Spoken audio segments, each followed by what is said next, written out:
धीरे धीरे ये सब खेल खत्म हो गया। अब लड़कन की मर्जी है कि चदरिया बदलेंगे धुलेंगे कि नहीं। एक दो किया है उसको कोई धुलाएगा कि नहीं, प्यास लगा उसको कोई पानी पिलाएगा कि नहीं। हम चटपटा तीखा बना के खा लेते थे, आज हमारे मन का कोई खिलाएगा कि नहीं। पैसा रहता था हम किसी को हर किसी को दे देते थे जो इच्छा करता था, आज हमको जरूरत पड़ेगा हमको कोई देगा कि नहीं। ये बड़ा गंभीर विषय है। शायद इस स्थिति से किसी को नहीं गुजरना पड़े, इसलिए मैंने ये भक्ति करता है, आराधना करता है। जबकि सेवा की आवश्यकता नहीं है, कौन जरूरत सेवा के उतना लंबा दीर्घायु की आवश्यकता नहीं है। अरे जब तक रहे तब तक ठीक ठाक है, तुरंत बटन दबा छुट्टी हो जाए ठीक है, ऐसा का टाइप का तब होगा जब कर्मवा अच्छा रहेगा, जब आपका ध्यानवा रहेगा। अगर 50 जगह मन भटकता रहेगा ही ना यूं ना यूं ना, तो भटकते रही, कोई मतलब नहीं, कोई मूल्य नहीं। तो मेरे कहने का अभिप्राय था कि अपने लिए कुछ समय बचाइए, जगदम्बा के चरण शरण में मन को विराम दीजिए। पूरा जीवन भाग दौड़ में व्यतीत हो गया, आवश्यकताओं के पीछे अपने जीवन को व्यतीत कर दिया। आप अपने लिए जगदम्बा के चरण में स्थान सुरक्षित कर ले। वो तब संभव है जब आराधना व्यक्ति प्रार्थना करे। आप जिसे पता नहीं कितने भगत है, भगवान भगवती को माता, यही माता को भक्तों की कमी नहीं है, एक से बढ़कर एक, कभी अहंकार कोई न करे। सबसे बड़ा अहंकार तो भक्त का अहंकार। भगत का हाँ माता जी दिया जलाएगा, हाँ माता जी उपवास रखेगा, 9 दिन व्रत रहेगा, अखंड में तेरा, अरे एक से बढ़कर एक है, एक से बढ़कर एक है। माता जी को मनाने के लिए अपने आप को कठिन परिश्रम में डाल करके तपस्या करके माता को ध्यान बनाने का प्रयत्न करते हैं। आप क्या है, कभी अहंकार न करिए, उससे बड़ा कोई है, उससे भी बड़ा कोई है, इसलिए अहंकार कोई न करिए। मत नहीं लग किया इन भक्ति ने फिर थी वो यही कहता कि मुझे कुछ नहीं आता, सब कुछ करने के बाद कुछ नहीं आता। तो मेरे कहने का मतलब यह है कि आप आराधना में प्रार्थना करें, आवश्यकताओं की भक्ति न करें, आवश्यकताओं के पीछे न भागे, जगदम्बा के चरण शरण की भक्ति करें। जब जगदम्बा के चरण की भक्ति करेंगे, सर क्या आवश्यकता है आपको मांगने की आवश्यकता नहीं पड़ेगी। जिनका मां सब जानती है। एक छोटा सा बहुत बालक यानी कहीं पड़ा सोया है, उसकी माता को पता है इसको आवश्यकता क्या है।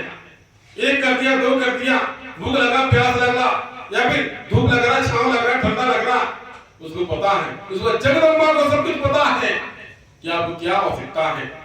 लेकिन इसके लिए अपने मन को तार को एकाग्र करना होगा, मन के डोरी को छोड़ना होगा, अपने आप को एकाग्र करना होगा, थोड़ा समय निकालना होगा, ताकि जगदम्बा, अगर आप जगदम्बा के लिए समय देते हैं तो जगदम्बा भी आप पर थोड़ा समय दें।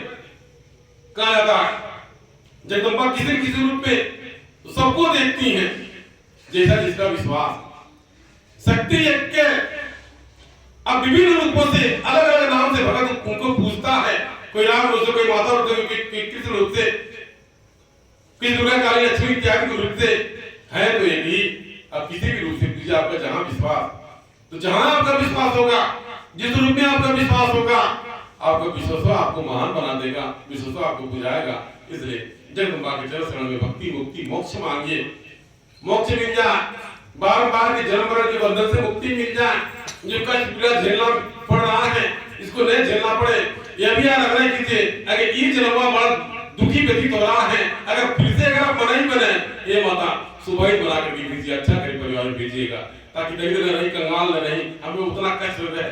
कष्ट तो सबको भोग करना है, लेकिन फिर भी थोड़ा सा राहत रहे, ऐसा का आराधना कीजिए। किसी कारण कोई त्रुटि हो गया, कोई भूल हो गया, आपसे कुछ भूल न होके आप आराधना व्यक्ति प्रार्थना के लिए जगदम्बा से अपने आराध्य से, हे महामाया, हे जगदम्बा, मुझे मेरे मार्गदर्शन करे, ताकि हम आपकी सेवा भक्ति मिला करके जीवन को धन करें। तो कहने का मतलब ये था कि माता माधवी जी सेवा दरबार, कल्याण का दरबार है। मेरे पास कोई कुछ हर कोई आवश्यकताओं को ही लेकर के आता है।